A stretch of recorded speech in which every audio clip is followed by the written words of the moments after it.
সোমবার সুখেন্দু শেখর রায় 48 ঘন্টার পর সুস্মিতা দেব আর তার 24 ঘন্টারও কম সময় এবার তৃণমূল কংগ্রেসের রাজ্যসভার আরেক সাংসদ যিনি পদত্যাগ করলেন প্রকাশিক বড়াই কালীপুরদুয়ার থেকে রাজ্যসভার সাংসদ তৃণমূল কংগ্রেসের তিনি এবার ইস্তফাপত্র দিয়েছেন। কথা বলবো, আমাদের প্রতিনিধি কৃষ্ণেন্দু অধিকারী রয়েছেন আমাদের সঙ্গে। কৃষ্ণেন্দু, রাজ্যসভায় সেক্ষেত্রে তৃণমূল কংগ্রেসের সাংসদ সংখ্যা এবার ডাবল ডিজিটের একেবারে শেষ ধাপে পৌঁছলো। একদমই তাই। 13 জন ছিল, তার মধ্যে সুখেন্দু শেখর রায়, সুস্মিতা দেব এবং আজকে প্রকাশিক বড়াই সেক্ষেত্রে 10-এ পৌঁছলো। আজকেই প্রকাশিক বড়াই আলিপুরদুয়ারের তৃণমূল নেতা। তিনি 2023-এ রাজ্যসভায় পাঠিয়েছিল তৃণমূল তাকে। 29 সাল পর্যন্ত তার রাজ্যসভার মেয়াদ ছিল। আজকে তিনি রাজ্যসভার চেয়ারপারসন সিপি রাধাকৃষ্ণনকে চিঠি লিখে জানিয়েছেন যে তিনি পদত্যাগ করছেন। একে একে তৃণমূলের রাজ্যসভার সাংসদরা পদত্যাগ করছেন এবং একদিনের পর একদিন 48 ঘন্টা 24 ঘন্টার ব্যবধানে এক একজন পদত্যাগ করছেন। সুখেন্দু শেখর রায় প্রথমে, তারপর গতকালই সুস্মিতা দেব এবং আজকে প্রকাশিক বড়াই। এবং প্রকাশিক বড়াইকে তৃণমূলের রাজ্যসভায় এনেছিলেন অভিষেক বন্দ্যোপাধ্যায়, আলিপুরদুয়ারের তৃণমূল নেতা, এবং তিনি আজকেই কিছুক্ষণ আগেই রাজ্যসভার চেয়ারপারসনকে চিঠি লিখে জানিয়েছেন তিনি পদত্যাগ করছেন এবং সেই চিঠি ইতিমধ্যেই রাজ্যসভার চেয়ারম্যানের কাছে পৌঁছে গেছে। স্বাভাবিকভাবে প্রশ্ন উঠছে যে মমতা বন্দ্যোপাধ্যায়ের তৈরি করা দল তৃণমূল কংগ্রেস যেভাবে তাসের ঘরের মতো ভেঙে পড়ছে, সেটা শুধু রাজ্য বিধানসভায় নয়, লোকসভায় নয়, রাজ্যসভার ক্ষেত্রেও দেখা যাচ্ছে সেই ধারা অব্যাহত থাকছে। এবং যদিও দুটো প্যারাগ্রাফের চিঠিতে প্রকাশিক বড়াই তার পদত্যাগের কোনো কারণ লেখেননি এবং আরো দুটো ক্ষেত্রে সেটাই স্বাভাবিক, তারাও তাই লিখেছেন, কিন্তু যেভাবে রাজ্যসভার একের পর এক সদস্য পদত্যাগ করছেন তাতে তৃণমূল কংগ্রেস ইতিমধ্যেই যে মমতা বন্দ্যোপাধ্যায়ের নিয়ন্ত্রণে নেই সেটা তো স্পষ্ট হয়ে গেছে, কিন্তু একে একে মমতা বন্দ্যোপাধ্যায়, অভিষেক বন্দ্যোপাধ্যায়ের আস্থাভাজনরা যেভাবে তার পাশ থেকে সরে যাচ্ছেন সেটা একদম রাজনৈতিক দিক থেকে খুবই তাৎপর্যপূর্ণ। তুমি জানো, গতকালই ভূপেন্দ্র যাদবের বাসভবনে গিয়ে যেটা সূত্র মারফত জানা যাচ্ছে, বৈঠক করেছেন মালা রায় এবং সায়নী ঘোষ। মালা রায় যেখানে তৃণমূল কংগ্রেসের তরফ থেকেই তাকে এই বিপর্যয়ের পরেও তাকে মহিলা কংগ্রেসের দায়িত্ব দেওয়া হয়েছে এবং যুব তৃণমূলের দায়িত্ব দেওয়া হয়েছে সায়নী ঘোষকে, মমতা বন্দ্যোপাধ্যায়ের একদম নিজের এলাকায়, সেখানে তো শুভেন্দু অধিকারী তার নিজের এলাকায় গিয়ে বিধানসভায় হারিয়েছেন এবং যে লোকসভায় মমতা বন্দ্যোপাধ্যায় একা জিতেছিলেন, যে লোকসভা দক্ষিণ কলকাতা, দীর্ঘদিন ধরে সেখানকার সাংসদ ছিলেন, সেই দক্ষিণ কলকাতার সাংসদ পর্যন্ত শুভেন্দু অধিকারীর উপস্থিতিতে বৈঠক করছেন ভূপেন্দ্র যাদবের সঙ্গে, সায়নী ঘোষ বৈঠক করছেন ভূপেন্দ্র যাদবের সঙ্গে। সুতরাং একটা বিষয় স্পষ্ট যে একের পর এক তৃণমূলের যারা পদাধিকারী, রাজ্য বিধানসভার বিধায়ক হোক বা লোকসভার সাংসদ হোক বা রাজ্যসভার সাংসদ হোক, তারা একে একে মমতা বন্দ্যোপাধ্যায়ের হাত থেকে সরে যাচ্ছেন, মমতা বন্দ্যোপাধ্যায়ের দল থেকে দূরে চলে যাচ্ছেন। এবং সর্বশেষ সংযোজন হচ্ছেন প্রকাশিক বড়াই। কিছুক্ষণ আগেই তিনি রাজ্যসভার চেয়ারম্যানকে সেই পদত্যাগ পত্র তিনি জমা দিয়েছেন এবং সেক্ষেত্রে দেখা যাচ্ছে যে পশ্চিমবঙ্গ থেকে যে 16টি আসন, সেখানে অনন্ত মহারাজ, শ্রমিক ভট্টাচার্য কিংবা রাহুল সিনহা বাদ দিলে যে বাকি 13টি আসন তৃণমূলের ছিল এবং তৃণমূলের 13 জন সাংসদ ছিলেন, সেখানে পর এই 48 ঘন্টার ব্যবধানে তিনজন সাংসদ কিন্তু পদত্যাগ করলেন। সুখেন্দু শেখর রায়, সুস্মিতা দেব, এরপর প্রকাশিক বড়াই। কৃষ্ণেন্দু, তুমি আমাদের সঙ্গে থাকো। তৃণমূল কংগ্রেসের সংসদীয় দলে ভাঙন কিন্তু ক্রমাগত চওড়া হচ্ছে। গতকাল দুপুরেই সুস্মিতা দেব তিনি রাজ্যসভার সাংসদ পদ থেকে ইস্তফা দিয়েছেন, দলের সঙ্গে সব রকমের সম্পর্ক ছিন্ন করেছেন, আর তার মাত্র কয়েক ঘন্টার মধ্যে এবার আলিপুরদুয়ারের রাজ্যসভার সাংসদ প্রকাশিক বড়াই তিনি সরে দাঁড়ালেন। রাজ্যসভার এই 3 সাংসদের পর এবার কি তাহলে তৃণমূল কংগ্রেসের লোকসভার সেখানে আরো ভাঙন ধরতে চলেছে? কারণ গতকাল রাত্রেই ভূপেন্দ্র যাদবের বাড়িতে তৃণমূল কংগ্রেসের 4 জন সাংসদের সঙ্গে মুখ্যমন্ত্রী শুভেন্দু অধিকারী তিনি বৈঠক করেন।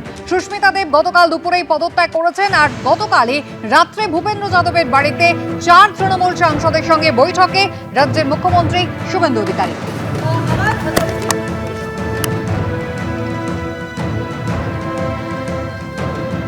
কৃষ্ণেন্দু অধিকারী আমাদের সঙ্গে রয়েছে টেলিফোন লাইনে। কৃষ্ণেন্দু, অর্থাৎ চলতি সপ্তাহে একেবারে সোমবার থেকে যা শুরু হয়েছিল, একদিকে ইন্ডি জোটের বৈঠক যার 1 কিলোমিটারের মধ্যেই, যেখানে মমতা বন্দ্যোপাধ্যায় দিল্লিতে উপস্থিত রয়েছেন, সেখানে সংসদীয় দলে একের পর এক ভাঙন দেখা যাচ্ছে।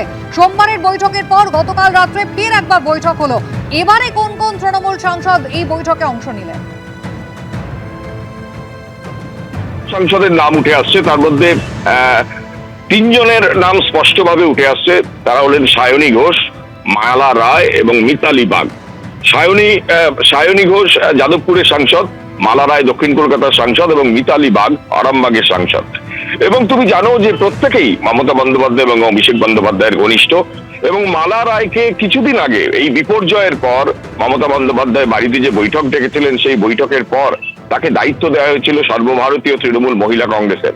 অর্থাৎ বিপর্যয়ের পর মমতা বন্দ্যোপাধ্যায় ভরসা করে যাকে দায়িত্ব দিয়েছেন, সেই মালা রায় ভূপেন্দ্র যাদব কেন্দ্রীয় মন্ত্রী এবং রাজ্যের এবারে নির্বাচনের গুরুত্বপূর্ণ দায়িত্ব পালন করেছেন। সেই ভূপেন্দ্র যাদবের বাড়িতে রাজ্যের মুখ্যমন্ত্রী শুভেন্দু অধিকারীর উপস্থিতিতে তারা বৈঠক করেছেন বলে এমনটাই সূত্র মারফত জানা যাচ্ছে। এমনকি সায়নী ঘোষ অর্থাৎ যাদবপুরের সাংসদ, তিনিও এই বৈঠকে উপস্থিত ছিলেন।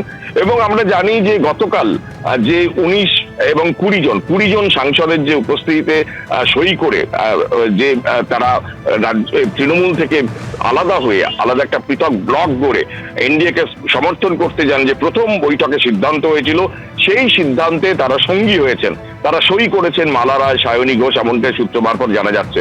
এবং সেখানে মিতালি বাগের নাম উঠে আসছে। মিতালি বাগ আরামবাগের সাংসদ, তাকে মমতা বন্দ্যোপাধ্যায় একজন তুলে এনে টিকিট দিয়েছিলেন এবং জিতেছিলেন তিনি। এবং সেই মিতালি বাগ তিনিও শুভেন্দু অধিকারীর উপস্থিতিতে ভূপেন্দ্র যাদবের যে বাসভবনে যে বৈঠক হয়েছে সেখানে উপস্থিত ছিলেন বলে সূত্র মারফত জানা যাচ্ছে।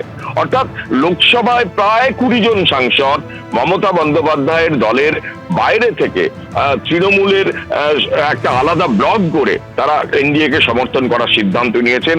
এবং সেই তালিকায় অভিনব সংযোজন হচ্ছে সায়নী ঘোষ এবং মালা রায়। এবং মালা রায় দক্ষিণ কলকাতায়, তিনি মমতা বন্দ্যোপাধ্যায় দক্ষিণ কলকাতার সাংসদ ছিলেন, দীর্ঘদিন সাংসদ থাকার পর মালা রায়ের ওপর সাংসদ তাকে দাঁড় করানো হয়েছিল, প্রার্থী করা হয়েছিল, তিনি জিতেছিলেন। সায়নী ঘোষকে এবারই যাদবপুরে প্রথম প্রার্থী করা হয়েছিল এবং তিনি জিতেছেন। সেই দুজন এবং মিতালি বাগ আরামবাগের সাংসদ, তিনজনই কিন্তু মুখ্যমন্ত্রীর উপস্থিতিতে এই যে কাকলি ঘোষ দস্তিদারের নেতৃত্বে তিনি মানে যে ব্লক তৈরি হয়েছে আলাদা তৃণমূলের, এবং সেই ব্লক এনডিএকে সমর্থন করার সিদ্ধান্ত নিয়েছে, সেই ব্লকে নয়া সংযোজন। স্বাভাবিকভাবে এটা স্পষ্ট যে মমতা বন্দ্যোপাধ্যায়ের নিয়ন্ত্রণে কোনোভাবে তৃণমূল নেই।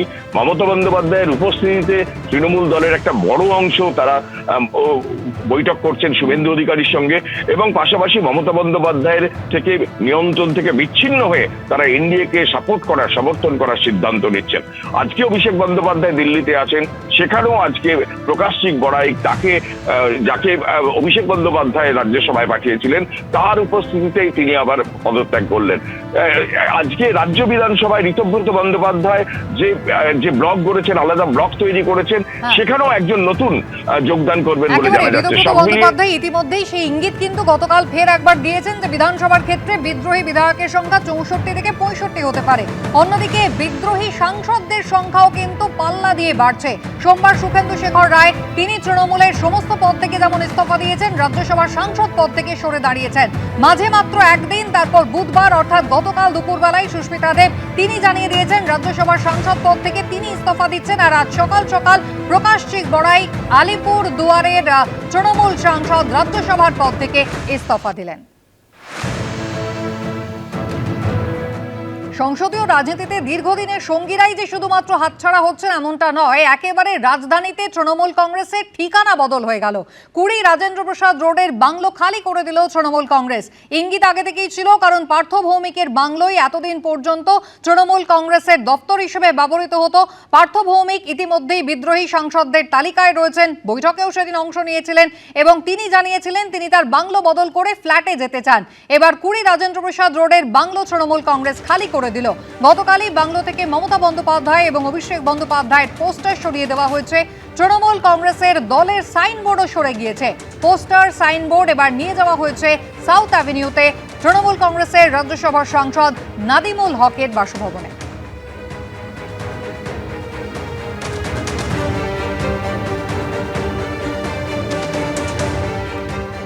আর এরই মধ্যে কিন্তু কোটি কোটি টাকার হদিশ পাওয়া যাচ্ছে বিভিন্ন জায়গা থেকে, যার মধ্যে এবার নজরে বেসরকারি স্কুল। কারণ স্কুলের ভল্ট থেকে পাওয়া গেল প্রায় 2.25 কোটি টাকা।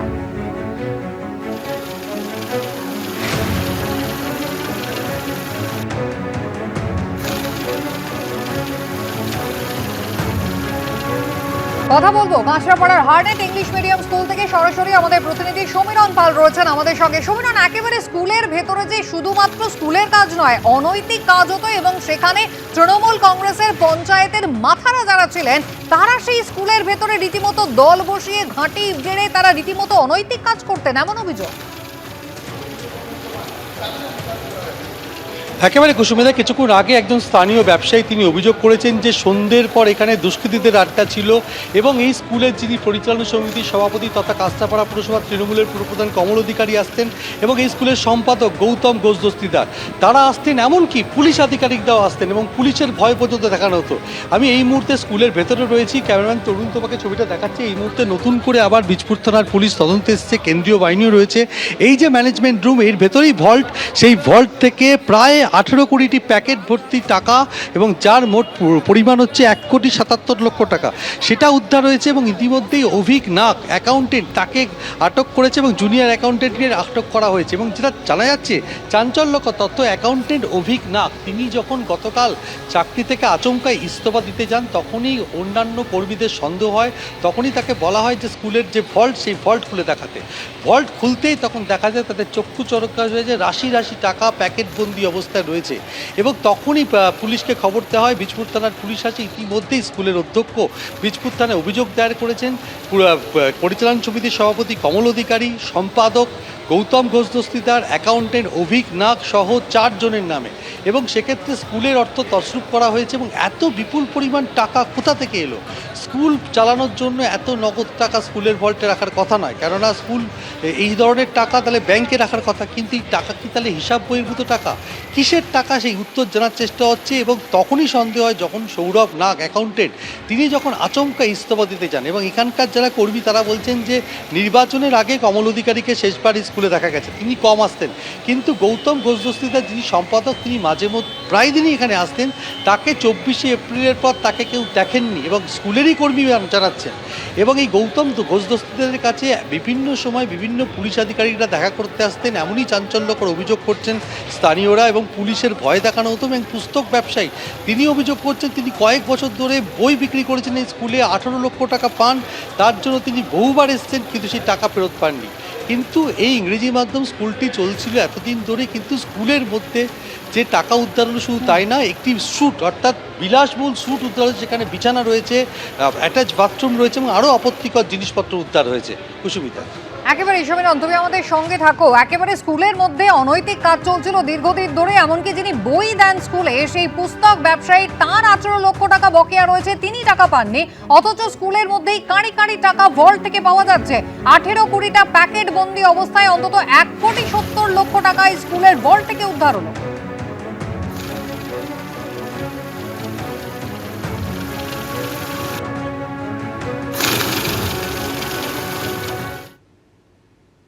ভাবতে পারছি না যে তৃণমূল কংগ্রেস এই জায়গায় যেতে পারে। স্কুলগুলোকে এরা কি বানাচ্ছে, মানে একটা নোংরামির সীমা থাকে তো। আপনারা ভাবুন তো যে এটা একটা সীমা থাকে সমস্ত নোংরামি, এটা কোনো একটা বদমাইশি করার জায়গা। আপনি বলুন এগুলো কি বানিয়েছে, অ্যাটাচ বাথ, একেবারে বেডরুম, মানে ওরা অদ্ভুত ব্যাপার। স্কুলে অসুস্থ হলে সিক রুম লিখে রেখেছে, তার মধ্যে অ্যাটাচ বাথ, আর তারপরে যা পেলেন আর কি বলবো। মানে আমার লজ্জা লাগছে কোন জায়গায় শিক্ষাটাকে এরা মানে তৃণমূল কংগ্রেস নিয়ে গেছে। তারা যা ক্ষতি পশ্চিমবঙ্গের করে গেল, আমরা সে ক্ষতি কতদিনে মানে ঠিক করতে পারবো আমি জানি না। একটা বেসরকারি ইংরেজি মাধ্যম স্কুল যেখানে ভল্টের মধ্যে প্যাকেট বন্দি অবস্থায় 1,70,00,000 টাকা রয়েছে, শুধু তাই নয়, সিক বেডের নামে স্কুলের মধ্যে রয়েছে এলাহি ব্যবস্থা। আমি সমীরণের সঙ্গে আবারও কথা বলবো। সমীরণ, একটা কাঁচরাপাড়ার মতো জায়গায় একটা বেসরকারি ইংরেজি মাধ্যম স্কুল, সেখানে সিক বেডের নামে ঠিক সুরেন্দ্রনাথ কলেজে আমরা যেরকম দেখেছিলাম বিলাসবহুল বাথরুম রয়েছে, অ্যাটাচ বাথরুম, বিছানা বন্দোবস্ত বিশাল, এখানেও তাই স্কুলের ভেতরে কাদের জন্য ব্যবহার হতো? একেবারে দেখো, সিক রুমের নামে এখানে বিলাসবহুল স্যুটের হদিশ পাওয়া যায়। গতকাল বীজপুরের বিজেপি বিধায়ক সুদীপ্ত দাস তিনি আসেন, তিনি এসে তার চক্ষু চরক গাছ হয়েছে। আমি একবার তরুণকে দেখাতে বলবো, এই যে দোতলার ঘর, এখানেই যে বিলাসবহুল স্যুট রয়েছে এবং সেটাকে সিক রুম বলা হচ্ছে, যে সিক অর্থাৎ ছাত্রছাত্রীরা অসুস্থ হলে তারা থাকবেন। কিন্তু সেখানে যেখানে দেখা যাচ্ছে যে সিক রুমের মধ্যে সেখানে আপত্তিকর জিনিসপত্র পাওয়া গেছে, সেখানে বিলাসবহুল যেমন বিছানা রয়েছে, অ্যাটাচ বাথরুম রয়েছে এবং তোমাকে তরুণ দেখাচ্ছে এই যে ম্যানেজমেন্ট রুম, এর ভেতরেই ভল্ট, এবং ভল্টের মধ্যে 18-20টি প্যাকেটের মধ্যে থরে থরে টাকা সাজানো ছিল, এবং সেই টাকার যে পরিমাণ থেকে চক্ষু চরক গাছ পুলিশ আধিকারিকদের। এখনও পর্যন্ত জানা যাচ্ছে 1,77,00,000 টাকা উদ্ধার হয়েছে। কিন্তু এটা স্কুল, একটা শিক্ষা প্রতিষ্ঠান, সেখানে বিলাসবহুল স্যুটের হদিশ, আপত্তিকর জিনিসপত্রের হদিশ তো কী করে এলো? অর্থাৎ স্কুলের এখানে স্কুল সামনে রেখে তৃণমূল নেতা সেটা কি অন্য কোনো কাজের জন্য ব্যবহার করতেন, তারই উত্তর জানার চেষ্টা হচ্ছে। ইতিমধ্যেই অধ্যক্ষ অভিযোগ দায়ের করেছেন, পরিচালন সমিতির সভাপতি, সম্পাদক এবং অ্যাকাউন্টেন্ট এবং জুনিয়র অ্যাকাউন্টেন্টের নামে তদন্ত শুরু করেছেন বীজপুর থানার পুলিশ। একেবারে কি বলছেন এই হার্নেট স্কুলের প্রাক্তন ছাত্র, দেখুন।